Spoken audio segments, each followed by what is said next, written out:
Net worth versus investable assets. That's the topic that we're going to discuss today. Elliot, I am sort of embarrassed to admit that this is something that I struggled to really fully wrap my head around during the first several years of pursuing financial independence. So I'm thinking that there's maybe other people out there that still don't fully understand the difference between these concepts, and maybe they hang their hat on their FI number when they're looking at and using just their net worth to determine that. Yeah, totally fair. I mean, I don't know what a liquid asset is. Oh, come So on. it's got to be Magic the Gathering cards, right? Those are liquid assets. Yeah, yeah, Yeah. absolutely. Yeah. I guess we'll define a couple of terms here real quick. At least I'll share with you what these terms mean to me. You can tell me if I'm right or wrong, or if you'd add or subtract anything from this information. So net worth, I started tracking my net worth in 2012, and I think it was around the time that I was watching, or I should say I was reading the blogs of like Budgets Are Sexy and even Carl, Mr. 1500. They were they were sharing their net worths online. And so I started tracking mine around the same time. And when I learned about financial independence and pursuing that, I thought that I was going to be using my net worth to determine whether or not I was financially independent. So net worth, at least for in simplest terms, the way I can describe it is all of your assets minus all of your liabilities. So it's what you own versus what you owe. Would you add anything to that? No, I think that's a great definition. It's succinct. We agree on something. That's great. Yeah. Hey, check Rough. one for the day. I don't know if we're going to get any more, but at least we got one. Yeah. This is the investable assets part of it is the area that I feel like it was a bit of a blind spot for me because I was just tracking net worth and I was rolling everything, all the assets up to that. And then it wasn't until a few years later that I really understood that investable assets is a component of net worth, meaning they're your invested funds, the things that are more liquid, the ways that you're going to actually draw from to support your retirement or any other things that you want to support. You're going to be able to withdraw that money directly from those accounts. And these are things like your 401k, your Roth IRA, your brokerage account, any number of different holdings of that money. Those are more quote unquote liquid. Some of them are more liquid than others, but am I on the right track with investable assets? Yeah. So I would say the terminology that I generally use, and I guess my good buddy Projection Lab uses is liquid net worth. So trying to say, well, for myself, the major distinction between my net worth and my liquid net worth is assets like my house, or maybe you count your cars as assets. I know some people put that into their net worth, some people do not. So in the truest form of a net worth, you would have every single asset and every detractor from that as well, which, Liability. yes, thank you. Every liability on the other side of the ledger that you would net out to create that net worth. But overall, that liquid net worth, like you said, is really more, how are you going to draw off those different assets? Like if I know we were talking to our friend Alan this weekend, and we were saying, the variance in house prices as it's changed over let's just say the last 5 years. And what's important to note about that is, yeah, hey, your house, let's say, doubled in value because of cuckoo bananas, COVID prices, and appreciation and everything else, right?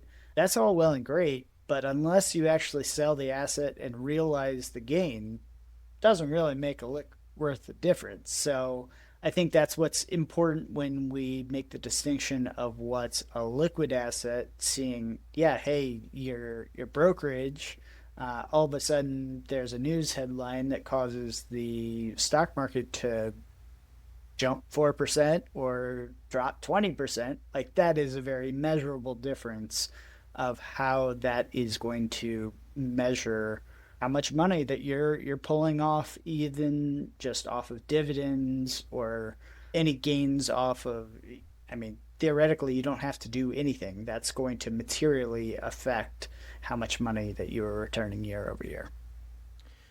Yeah, I remember very early on as I was tracking my net worth, and back then we used or saw the example of living on $40,000 a year. You needed $1 million of net worth, $1 million of assets. I feel like there was some areas within the space that was still referring to it as net worth, like $1 million net worth translated to $40,000 in what you could pull from a 4% roll.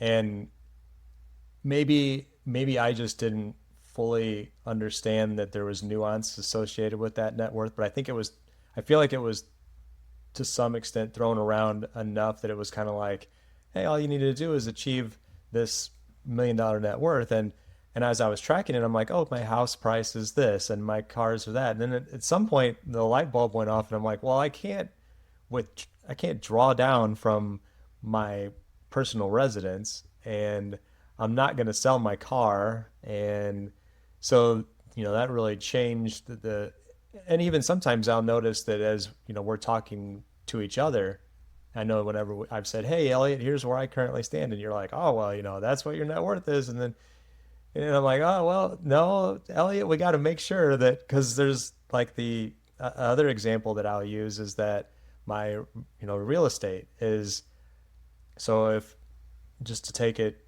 another step further, this example, if we look at your real estate equity, there's not really like a safe withdrawal number associated with that. That can be all over the place. And just because we say our net worth associated with both the liquid side of things and then the assets that we have, we can't count those the same. So if I was to, let's say we had $1 million in investable assets and then we had $1 million in real estate equity, you could say that you could pull 4% from that $1 million in investable assets and get $40,000 a year in living expenses that you could turn into cash flow that you could use as living expenses. But if you had $1 million in real estate equity, you might not be in a great shape to be able to pull $40,000 from that in cash flow. And that could be because, something like your real estate has appreciated faster than your rents have gone up, or you are in a situation where you have older buildings like I do that you're constantly pouring more money into to keep them functioning properly, and you haven't realized that steady cash flow. So that's where something that I've found that again, I struggled with early on to like say, well, I'm going in two different directions here. I'm investing in all of these accounts. I'm also investing in real estate. How do I bring this together to say with some level of certainty that I can reasonably achieve that withdrawal rate or that level of earnings for a period of time? Sure. So first off, I didn't know we were turning this into the Josh therapy session. I can sit here and talk about your real estate holdings. No, all kidding aside, yeah, of course, is the theory behind what real estate, like you said, is that the cash flow that you are pulling off of your real estate holdings is reducing how much you have to draw from those liquid assets, and hopefully based off of the amount of equity that you have in those assets, that you're getting an equal or outsized return, and quite frankly, I would say an outsized return compared to the market, because otherwise you can press the easy button that I'm pressing over here and just say, yeah, my buddy VTI just does all the hard work for me. So I'm not saying sell all your real estate, but it makes it more complex that you obviously have to do the calculus around all of that.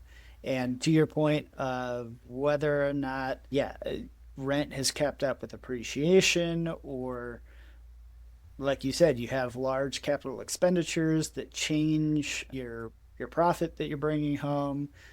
There's just a lot of dimensions that you have to take into account holding real estate that don't necessarily show up in a true liquid asset like an equity holding or treasury bills or anything else like that.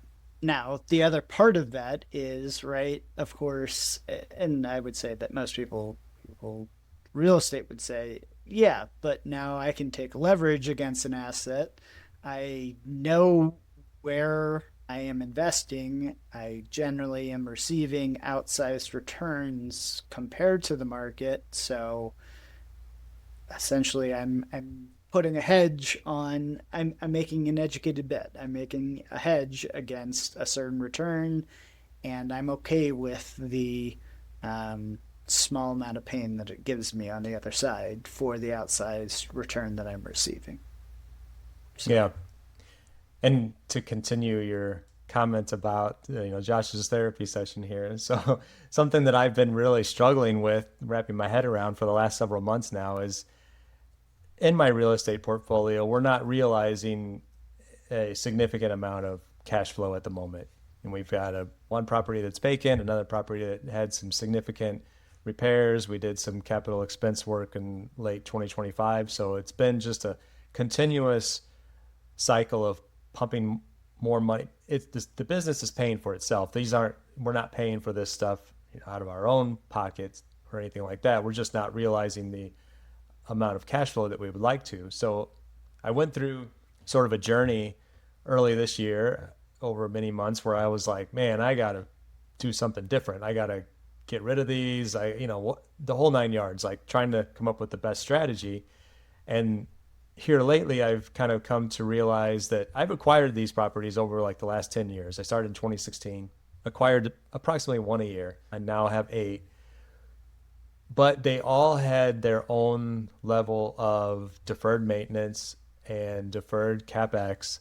And so I bought them all really cheap, because of that, well below market value. So I've determined that I've kind of changed my mindset somewhat in recent weeks where I'm like, well, you think back to like, Chad Carson uses the analogy of like the fruit tree, where you plant a fruit tree and you're not going to get that fruit from it for many years to come. It's got to grow, you got to prune it, you got to water it, you got to take care of it. It's going to do all those things, and it's going to take several years. So I'm kind of thinking along those terms a little bit more with the real estate now, where for instance, the property that I'm currently renovating, I had a conversation with Lori and I said, rather than just get this like rent ready, so to speak, and get another tenant in there, let's like spend the time to do some of this like big CapEx stuff, like rewire the electric because it's the old knob and tube stuff, and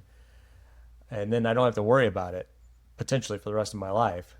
And let's do that now as opposed to just trying to get by.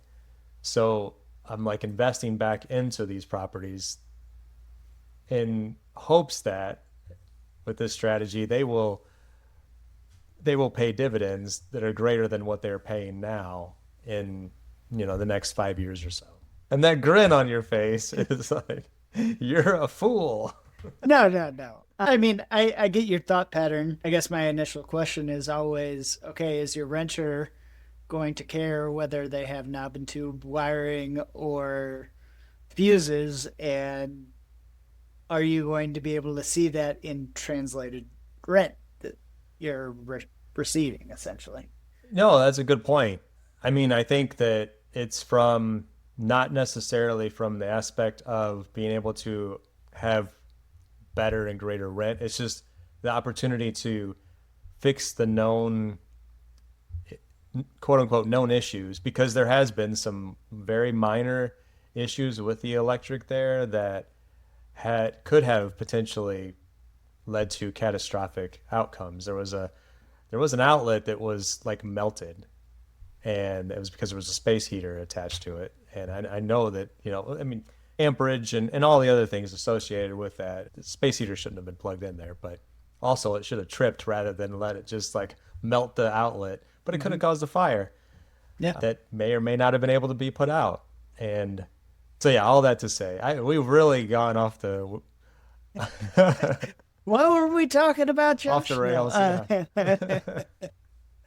But yeah, going back to that, I think that it took me a while to like really be able to see that investable assets can be used to give you like essentially like a baseline. Like if you want to have a baseline of $40,000, you need $1 million in investable assets. I mean, I think we all pretty much agree on that. We could argue whether it's a 4% rule, 5%, whatever.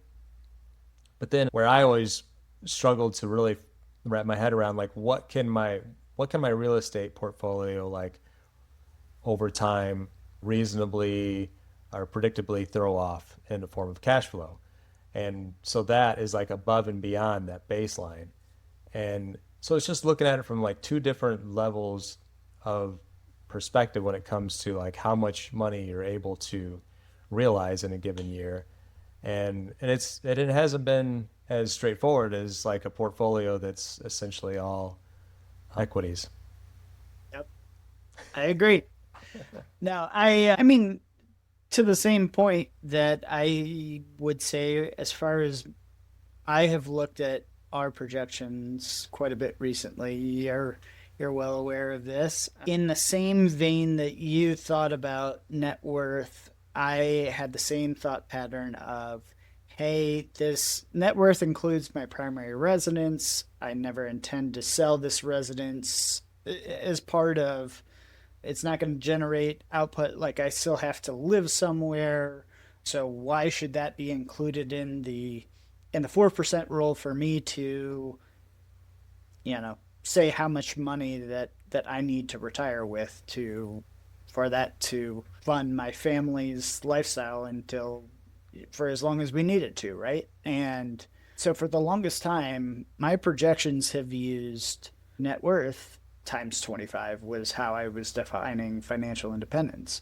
I will say is that is a very different calculus than just net worth times 25. And actually, as of recently, I've started to go back and look at just using net worth times 25, and still not even like in Projection Lab, there's the ability to just turn on the flag to say, yeah, hey, if the plan necessitates it, do you actually sell the asset of the house? And I've never turned that on. But even just going from liquid net worth back to net worth, I mean, that's years of working time of a difference. And materially what changes is, instead of retiring with tens of millions, multiples of tens of millions of dollars, it's like, okay, now maybe I only retire with a couple of $1,000,000 or whatever it is. I mean, and you're talking about a very, very long time horizon. So we all know how compound interest works, is that any number with a long enough horizon is going to be a large number. But yeah, you got to be very aware of some of these nuances and like the layers of conservatism that you're putting into all of these numbers. So I thought of something that like kind of clicked for me after I was talking to you. You were showing me your numbers and like the long-term range of like end of life, so to speak, what it looked like for you. And I was like, wow, my numbers never have looked that big for me. And then it dawned on me after we had the conversation. I'm like, well, shoot, that's because Elliot's 10 years younger than me. And that last 10 years, I mean, it like, what is it, potentially every 7 years that it's going to double? Yeah, yep. So you're going to like double in half because you're, I'm 10 years already further down the line. Sorry, buddy. Yeah, I did Yeah. just find it a decade in front. hmm Yes. But yeah, I don't, I think one of the, I don't know how much more we can spend talking about this, but I've come to realize, I think over especially the recent months as I've entered into early retirement, and now it's like, okay, well, what do we really, can we really rely on, I guess, with some level of certainty? And for me, like net worth isn't nearly as important as I've spent all these years tracking net worth. And it wasn't really until recently, I think about the last year or so, that I started looking at it, like breaking it out and going, okay, here's my investable assets, here's my quote unquote retirement portfolio.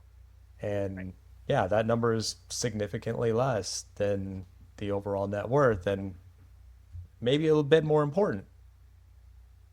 I mean, I'll play a bit of the devil's advocate there, right? You do have a significant real estate portfolio, and so I agree. If you're going to basically just look at your cash flow and not look at the equity of your real estate holdings, sure, that's going to change the calculus of it quite a bit. But I imagine probably at some point you will sell. And if you don't, that's fine. But then if you don't, I would encourage you to make sure that you're getting market rates on all of your houses so that you are keeping up with the reason why you're in that asset. And of course, it is giving you, once again, a hedge against, more stability, acting like a bond would in an allocation of your overall portfolio allocation. But by and large, I mean, I think what is important here is just understanding. I mean, I think what you're identifying that has been even more important as of late is understanding that drawdown and how when you move to a decumulation state or you're ready to move to that decumulation state, what are the mechanics that actually looks like? And I know that you and I have talked about this quite a bit, is that everybody talks about accumulation, and it's pretty easy to understand initially. Once you get there, is like that's what gets everybody so jazzed up and excited, is, oh yeah, like I can make some intentional tweaks, and that turns into a very real difference. And seeing that number just go up and up and up is great. But then when you have to flip the switch and make it go down, down, down, not only the mental side of doing that, but then how do I do this in what kind of assets should we have?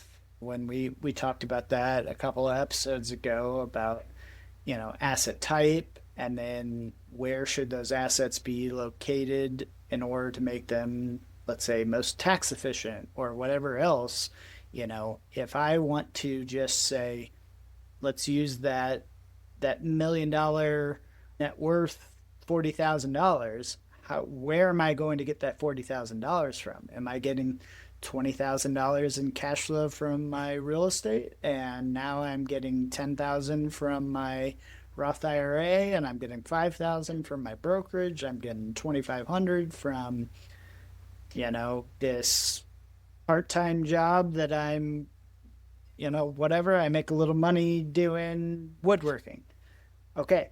And now you're much closer to actually understanding, well, how do I actually pay for my life in this new phase of life? So we're all smart people to get to the level of, we've accumulated all this money, but now you've got a new problem. Yep. Josh therapy session. That's why I love having these conversations with you, Elliot.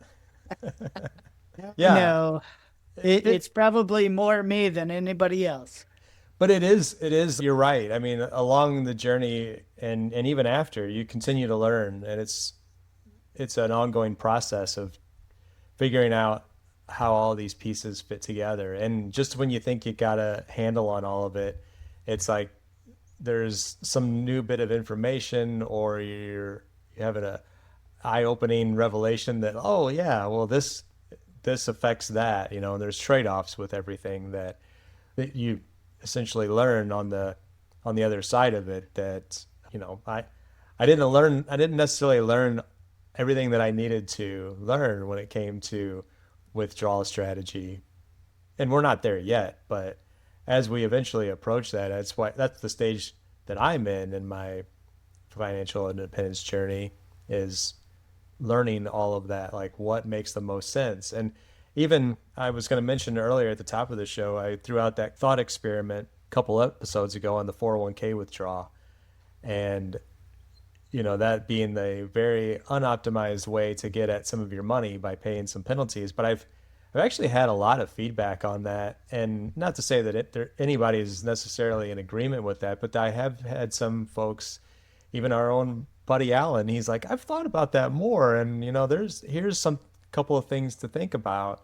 And he's kind of come around to like, I understand the situation that you're in, and here's how I would maybe go about it, knowing, you know, like you don't want to take on more debt, or you don't want to totally draw down your cash position that you're in. So yeah, all that to say, like it's great to have these conversations and continue to have these thought experiments and really talk through these things, and hopefully us talking through them is in some way helpful for other people. I know they're helpful for me. Yeah. No, and that's exactly the same way that I feel. Is half the time it's just my babbling, incoherent thoughts that allow me to make some semblance of a decision of which I'm struggling with in my own mind to, you know, as Brad and Jonathan would say, you got to take action, right? So you can listen to a podcast all day, but unless you actually make a meaningful change, it doesn't do a lick of good. Yeah, and it's funny that we can look at each other's situations and be like, "Oh yeah, if I was in your shoes, I would do this." But then, you know, like I feel like in a way we're maybe more aggressive with each other's circumstances or portfolios than we are with our own. Absolutely. Everybody is each other's best critic, or I don't know. Armchair quarterback. Yes, armchair quarterback. That's a better way of putting it. So yeah. All right. Well, do we have anything else on this one? I don't think so. This was a short one, but I think it was good for me. Good for me as well. All right. Until next time. Yep. Talk to you later. See ya.